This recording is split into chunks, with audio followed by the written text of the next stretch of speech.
Great. So thank you so much for taking the time to talk to us this morning. Thanks for having me. Yeah, I was wondering if we could dive straight in, just for anybody who's new to the concept of trespassing in the way that you explore in your work.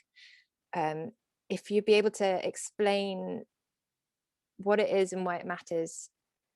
Yeah, I'm curious. I mean, I know that's a massive question, but a kind of potted introduction for anybody who's a bit new to this whole concept. Yeah, of course. It's actually a really complicated word. It comes from the French, just meaning to cross over. And as the law states, basically, if you're on land that you don't own and you don't have permission to be there, then you're trespassing. And there are three different divisions of trespass. There's kind of common law trespass, which just basically means the landowner is within their right to ask you to leave. The second is aggravated trespass, which is where the law suspects that you might be there in order to kind of disrupt the workings of the land. And so that can actually ramp up the charge. You can be arrested for that. And then there's criminal trespass, which originally, well, up until this year, for the last like 15 years, means that you are likely to be arrested if you stray on to like one of 16 selected sites. But now, because Priti Patel is expanding the law of criminal trespass, essentially just as a move against, you know, the traveling communities of England, but she's broadened it so much that actually now wild camping, kayaking, cycling, and anything where you intend to stay the night, that's now going to be criminalized. And of course, that just what that really does is just add another air of threat to the countryside, whereas really we need to be focusing on a countryside that is exclusive, that is inclusive to people, rather than focusing on the exclusion of it. Yeah, well, that's a really great introduction, and to why it matters as well. And I'm curious how you first how your passion kind of emerged for this. Did you kind of stumble into trespassing, or was it a very intentional kind of area of research for you? Well, I think probably the first time I trespassed, I probably did stumble over the barbed wire and kind of fall into forbidden land. But it all started for me as someone that just liked to go sketching. I'm now a professional illustrator. And when I was a kid, I was just up for going out into the woods, sitting by the rivers and just drawing. And I think, you know, just a point on drawing, as if you're used to filling sketchbooks full of like basically horrible mistakes and kind of just casual 5-minute sketches or like 40-minute attempts at something, you realize actually that drawing's got less to do with the final outcome and more to do with the kind of meditative quality of just sat there doing it, listening, you know, the bird song changes when you're not sort of tramping through and crashing through the understory of a woodland. And you effectively get to see nature as it is, without you imposing a kind of human and quite loud or alarming presence. And there's something just really peaceful about it. And I was just addicted to it from an early age. But then when landowners or their representatives would kind of catch me or see what I was doing, the way they approached me seemed so incongruous to what I was actually doing. And I just wondered, what is this lens that they're seeing me sat on an oak stump drawing the fallen tree? What made the lens that makes them see this act so bizarrely different to what is actually occurring? And then that leads you into, you know, 1,000 years of kind of aristocratic entitlement, exclusion, the divestment of working class people of the land that they relied on just to live. You know, there was no real need for a welfare state when we have the commons. The commons were the welfare state, and the only need for a welfare state was when people's ability to live off the land was removed from them. So it's such a bizarre thing. It's such a small crime to trespass, but the moment you step over the fence into forbidden land, you enter a world that is directly linked to social equity, race, class, gender. It's all riven or sort of tightly bound to this one notion of who has rights to be, to exist, to belong on land. Mm. Yeah, and so you explore all of that in your first book on the subject, the Book of Trespass, really looking at the history and going into the really quite complicated laws around all of this. And I think it's something that people don't really, I mean, I'm pretty sure that we've all trespassed accidentally and had that experience of like, People oh, trespass someone's, deliberately all the time. oh yeah, all Come on, deliberately, like, accidentally. of course we do. But The all figure I'm walking saying over the is, hill and kind of, oh, I shouldn't be here. That we all have that experience. But I think many of us don't understand, kind of don't go further into it and understand that complex history that you really uncover and contextualize and show us why it's important today and what repercussions it has. yeah, and it's a sense of like for people of privilege like myself or yourself, people that look like we fit in to the countryside, we can get away with trespassing. We can just be very middle class about it, go all Hugh Grant and say diddly diddly, I'm terribly sorry, this, and doff your cap, and we sort of that's acceptable to the landowning elite, and then off we go. Yeah. We're trying to re-envisage a new English countryside that actually welcomes people to the countryside, rather than signs that say, forbidden access, no trespassing, no access here.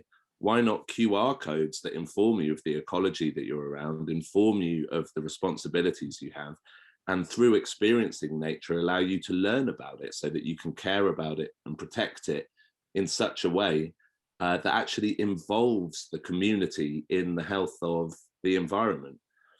So it's all right for us to go trespassing, but for the law to be changed would just reshape our whole dynamic with nature and allow us a kind of visceral kind of kinship with nature, a personal experience with it that is going to make us care so much more about habitat destruction, the loss of species, the extinction.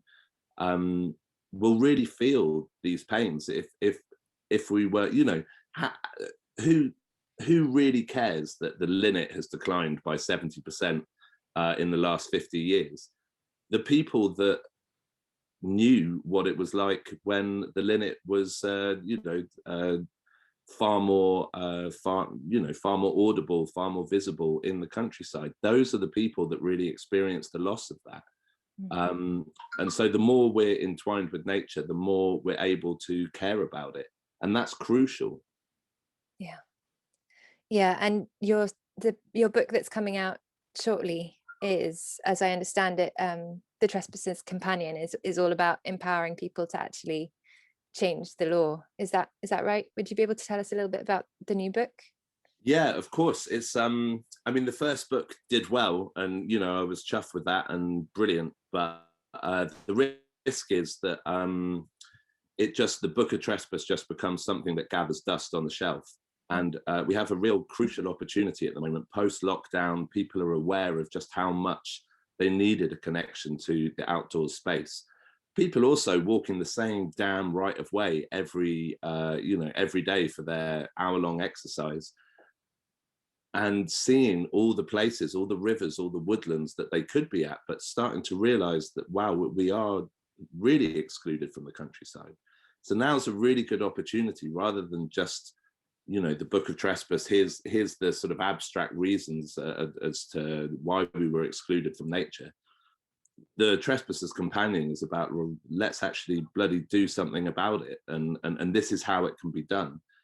And it's a sort of compilation of various things, like all the responsibilities to roam that exist in countries that do have a right to roam. The code of conduct which is crucial to the success of these right to roam schemes in Finland, Iceland, Sweden, Norway, Scotland. The way they work is because they're actually a very strict template of our responsibilities to the ecology and the landowners. So few people in England know what they actually are, that the most common thing that we get is, oh, do you want me camping in your backyard? No, that's not what the right to roam means. Of course, central to all right to roam is the protection of privacy, basically, and security. But actually, the right to roam says, if you've got 12,000 acres of land, you don't need all of that for your privacy and your security. The public need, just in terms of mental and physical health, to access your deciduous woodland or the riverbank that you own, actually outweighs your need to call it privacy and security. So as long as you're responsible, as long as you make a safe fire, you clear up after yourself, you're considerate to ground nesting birds or any of the kind of seasonal fluctuations of a landscape, then why actually shouldn't you be allowed access to it? But it also goes into, one of the most crucial arguments, which is, if the public were allowed access to it, there's actually so much that we could be doing to protect and care for nature. Citizen science, the monitoring of invasive species, litter picking. People say keep Britain tidy. Britain's already not tidy. We need to spring clean every river in our country, but we also need to be testing it for microplastics and sewage, because the Environment Agency just aren't doing that. And when they took away our right to access nature, they took away our right to protect it. So we're no longer allowed to go in and test, how much chicken shit there is pouring through the River Wye. We're supposed to rely on the Environment Agency to do that, but they, repeatedly in the press recently have been shown to be severely lacking the capacity to do that. So let the public be the eyes and ears of the countryside, and through that, let's teach our children a much deeper love for the non-human world. Yeah, I think it's so interesting to try and imagine a different scenario, a different way that everything could be set up, because I'm sure you come up against this all the time, these kind of misconceptions, or these kind of defensive ideas that people have about, oh, that means someone will come and camp in my garden or whatever. That actually, what I love about your work is that you're presenting a really vibrant vision for how things could be, that takes us a little bit beyond what we can imagine, just if we're kind of stuck in our day-to-day reality. And yeah, I guess to play devil's advocate a bit around the idea of public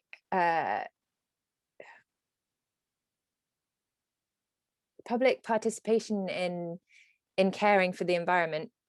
I know a lot of people probably would point to instances, especially during lockdowns, where large amounts of people came and dropped a lot of litter or started harming the environment. I know where I live, we're near Wistman's Wood, and they had a huge influx of people coming and walking around Wistman's Wood and disturbing nesting birds and kind of eroding the ancient moss and all of the kind of precious ecosystems that we have there. And so what would you say to people who don't necessarily believe that the public will take good enough care of those spaces? I think they're right. As it stands, the public have been excluded from nature for incrementally 1,000 years. The government spent only £2,000 a year on advertising the Countryside Code. What is that English Countryside Code? If you look it up, it's a PDF done by some underpaid illustrator with 6 bullet points on it or something. If you look at the Scottish Outdoor Access Code, it's an interactive, vibrant, bright, colourful information machine for the 21st century. So what we've done, we've basically excluded people from nature, like withdrawn the right of their elders to teach them how to swim safely, swim responsibly, light a fire, bushcraft skills. In Sweden, in Norway, kids are taught with with a leaning more towards the outdoors world. So when you're taught to sharpen axes or like you know, carve wood kind of thing, you're being taught something that the English classroom just doesn't teach you, which is responsibility to yourself to be safe, but also to clean up after yourself, or you know, responsibility to your community. There's nothing in English culture that teaches us that at the moment. So in terms of litter, of course, I mean, you could just tell from the piles of Nosgas and you know, Stella bottles kind of thing. This is people that were banned, you know, because of COVID from going to the pubs and clubs. So just turn to nature to use it as just another neoliberal venue where you could just go and extract booze, extract good times, and not actually feel embedded in the atmosphere you were at. But what we need to teach people is, you know, basically, as the book goes in, a kind of, as an example, a Maori philosophy of Kaitiakitanga, that you are the guardians of your local resource. So you have rights to swim in the river, and you have rights to paddleboard and kayak in the river, if you are actively engaged in the improvement of its ecology. So on a basic level, it's not hard. Just bring a litter bag with you. You know, if you see a Lucozade bottle in some willow roots, get rid of it, like chuck it out. There's a whole chapter in the Trespasser's Companion about really about trash-free trails, which is an offshoot of Surfers Against Sewage, which is just an existent, underfunded, but successful, completely different network of how we engage with litter. You teach people about, or children, about the ecology of a landscape by actively going out there and picking up litter. You teach them the problem with litter is not even the littering, it's the single-use plastic itself. And then there's the other sense of, like, you know, ramblers will step on lapwings nests and you know, destroy plovers and all of this kind of, like, stepping on the ground nesting birds.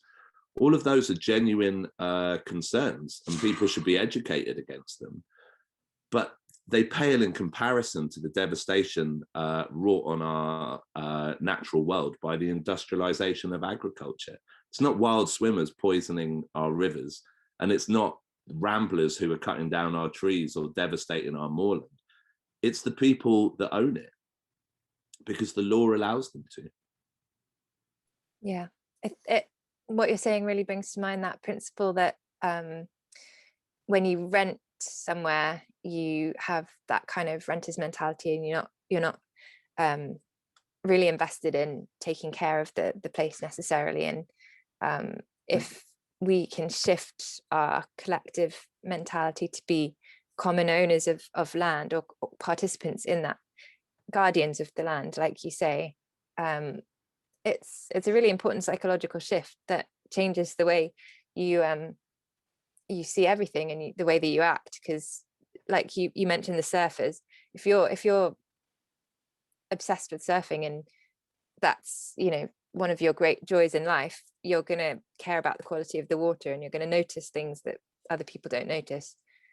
So I think that principle of love for nature, transforming the way that you behave towards nature, is really, really important. Really important. Thank you for sharing that.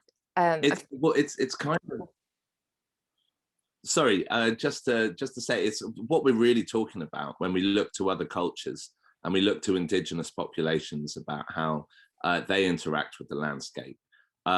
Britain, England is crying out for its own sense of indigeneity, and people lean on this idea of DNA or ethnicity, or this kind of root source of, like, who you are and how you belong to England. But the truth is, even the people that we argue with on Twitter, who say they're indigenous English people, they're also blocked from 97% of our rivers and 92% of our land.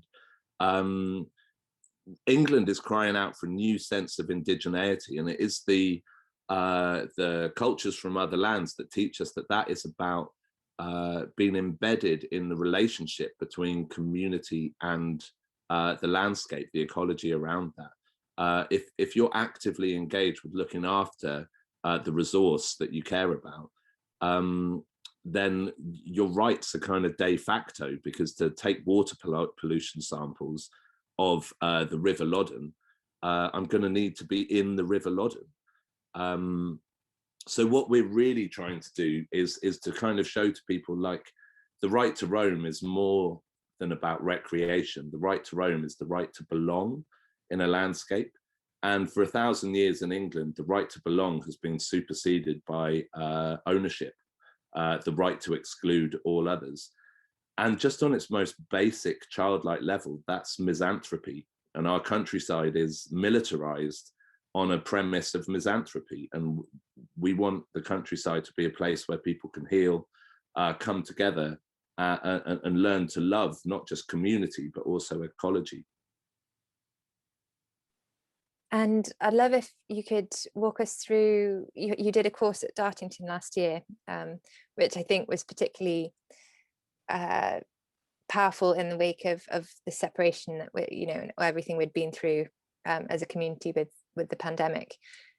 It'd be wonderful if you could tell us a little bit about what that experience was like, and also about the course that you're leading next month, actually, in May. Yeah. Well, on a personal level, I'd say my favorite thing about the course was just meeting Duncan and Anna, who were Anna Selby, the poet, and Duncan, who's like a carpenter there, but also basically a mystic, very sensitive and wise man. And we were just thrown together as the kind of course leaders, and we'll be the same dream team this time round. And I just made 2 lifelong friends there. They're both very fun and very sensitive, and care very deeply about what a connection to the natural world really means for humans, but also for nature. And so to be honest, like, we all met up, and it was the first time for the majority of people that they'd actually been in a public space or with strangers, new people, new friends, since the lockdown. And we lived, the Trespasser's Companion starts with a quote from David Graeber, which is the principle of direct action is to live as if you're free already. And we were able on the Dartington estate to live as if we were free already, and to go out into nature, to kayak, to swim, but also to sort of observe, to have a creative relationship with what was around us. So it was about printmaking, it was about writing, it was about your notebook or your sketchbook. And we just shared our experiences, and shared what we'd written, and shared what we'd drawn and made with each other, with the group, in the hope that we could offer up our connection with the natural world to each other, and then enrich it by understanding other people's connection to it. So it was an awesome week. And obviously Dartington, the River Dart, is just one of the single most beautiful rivers in England. So it was just a pleasure to kind of engage with it for a week. We're really looking forward to having you back very soon, and it's going to be a brilliant week. Thank you. Looking forward to it. Thanks very much. Thanks so much, Nick.